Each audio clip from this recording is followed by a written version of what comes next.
আমাদের সন্তানদেরকে আগামীতে আমরা কি দিয়ে যাচ্ছি, বা কোনো পুরনো শকুন যেন আমাদের মানচিত্রকে আবার আঘাত হানতে না পারে। 5ই আগস্টের পরে স্বাধীনতা উপভোগ বলতে যেটা বোঝা যায়, আমরা আসলে 5ই আগস্টের পূর্বে আমরা জাতি হিসেবে 71-এর পরবর্তীতে এই পর্যন্ত আমরা জাতি হিসেবে একটা ভূখণ্ড পেয়েছি।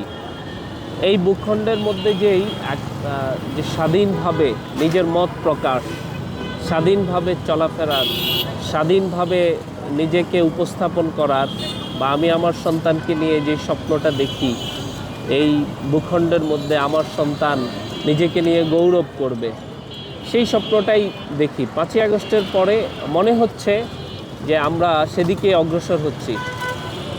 তবুও বলবো, রাজনৈতিকভাবে আমাদের ভিন্ন মতাবলম্বী থাকবে, রাজনৈতিকভাবে দলমত নির্বিশেষে থাকবে, কিন্তু ভূখণ্ডের ক্ষেত্রে আমাদেরকে অবশ্যই ঐক্যবদ্ধ থাকতে হবে।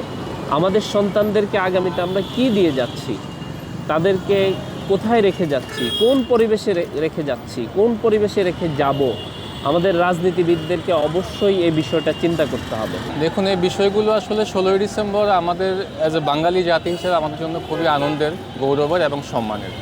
প্রত্যেক বছর 16ই ডিসেম্বর আসে, আমরা বাঙালি জাতি অনেক আনন্দ, উদ্দীপনা, উৎসাহের মধ্য দিয়ে 16ই ডিসেম্বরটাকে পালন করি, যেহেতু এটা আমাদের বিজয় দিবস। বিজয় দিবসের মানে হচ্ছে আমরা 1971 সালের ডিসেম্বরের 16 তারিখ থেকে আমরা বাঙালি জাতি হিসেবে স্বাধীন।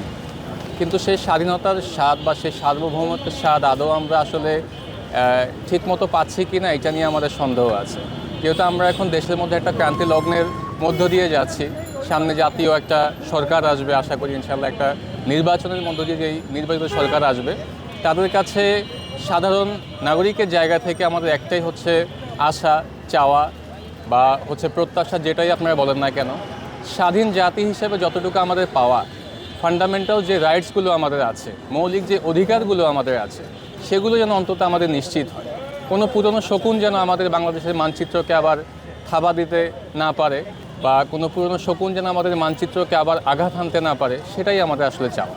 এই 16ই ডিসেম্বরকে সামনে রেখে আমরা পুরো জাতি এটাই আশা রাখি যে স্বাধীন বাংলাদেশে স্বাধীন নাগরিকদের মতো স্বাচ্ছন্দ্যে আমরা জীবনযাপন করতে পারি। দেশে দেশে সবার সাথে দ্য নিউজ।